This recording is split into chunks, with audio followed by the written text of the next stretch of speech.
haven't y'all tried Miracle Food yet?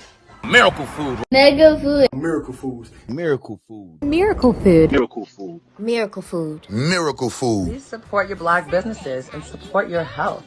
This is a tool to genuinely heal people. It's through the roof. I feel like I'm low-key levitating in this bitch. This should be in your cabinet. It's Mike Ross, also known as Mike on the Mic. He's getting ready for his upcoming 2022 comedy run. He'll be kicking it off at Bitty Brand's Stress Factory Comedy Club.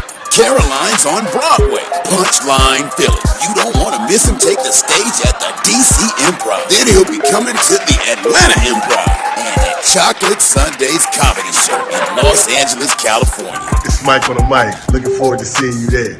That's when I started seeing this integrity thing about the mics, when people don't understand you can't give bad ratings to somebody who's paying you thousands of dollars. And they understand. But now, back in the day, you could have had integrity because nobody was spending that much money. But now it's like you got to walk a fine line with that shit. So that mic shit, listen, man, me, if I like something, I like something. I don't need for the world to like it. One of the things that make us individual on earth is our ability to like what we like and not give a fuck what anybody else thinks. That's what makes you an individual. I think when you start listening to people, okay, he said it's 4 mics, so now I'm gonna go buy it. I think that's ridiculous. And I'm saying that now when really the source that was the whole premise of the source was the mic system. But I wasn't a big believer or a supporter, and I kept that to myself because I always felt like whatever one likes. But artists really was really into those mics, and I noticed that later on. You know, I got approached by a couple of dudes like, yo, man, I was like, my brother, I had nothing to do with them. Saying I had not one thing to do with the mics. You know what I mean? Like, there were things I had to do it, but I gave, and Dave gave them the freedom as the staff to pick on it. You know, that was their big thing to do, so let them do that. Give them that. They work hard. So that was the mic system. The Eminem thing came, and it was more of a personal thing of how I grew up and how, you know what I'm saying, I seen things. And then, to be honest, what I said was right. A lot of shit I was talking about the machine and everything, it was right. You know, because Eminem was getting like, MTV was giving him like shit that they would never give no black artists and let him do, you know what I mean? It just wasn't fair. So I just was like, damn, you know what I'm saying? Like, you know, I had the power to say something and I did. You know, I didn't have to answer to nobody. You know, you gotta realize, even Russell Simmons back in the day had to answer to somebody. Mm-hmm. I did it. You know what I'm saying? Good shit. And you know, I spoke what was on my mind. I actually spoke for hip hop.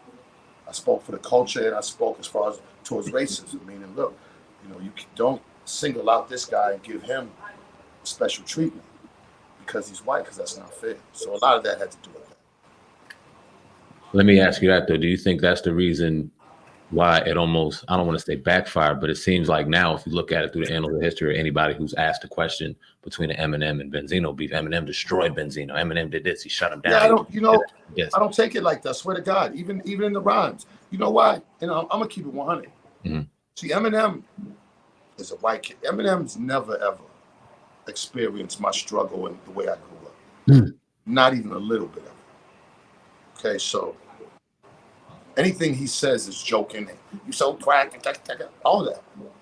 Drug dealers, shot niggas, been shot, all that. Mm. Everything else, what every other nigga goes through, shit that you don't go through, shit that you know nothing about, but you still want to be a part of this culture and take, you know what I'm saying? Nah. Eminem fooled everybody. He got through. They got him through. Because, you know, they brought him up around these dudes, you know, he's from Detroit. And he's not from Detroit. He's from one of the blackest, dopest cities in America, street-wise and music-wise. He's from there. He's not from there. They planted a perception of him and ran with it. And you know, I was a little glitch in the matrix.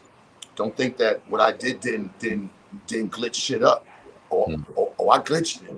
But you know, it's bigger than him destroying me because I'm still here looking better than ever.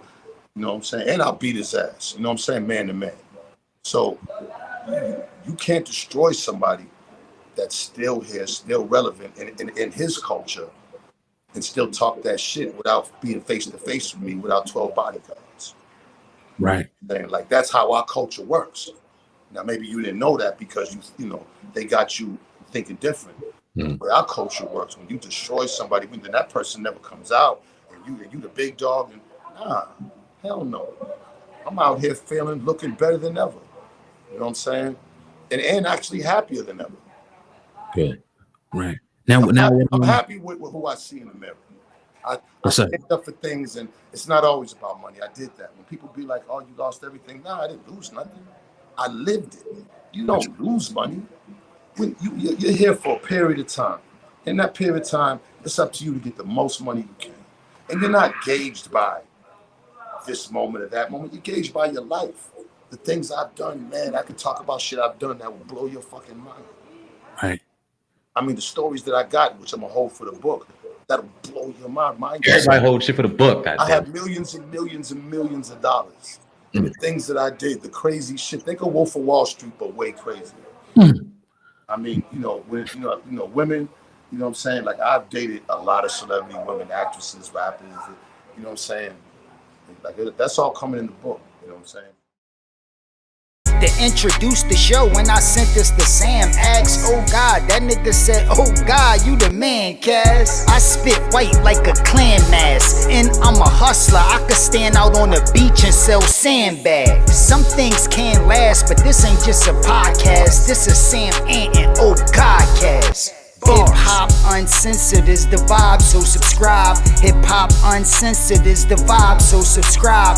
Oh God, driving SamAnt riding passenger side, and you heard it out the mouth of the greatest rapper alive. Hip hop uncensored is the vibe, so subscribe. Hip hop uncensored is the vibe, so subscribe. Oh God, driving SamAnt riding passenger side, and you heard it out the mouth of the greatest rapper alive. Go gang.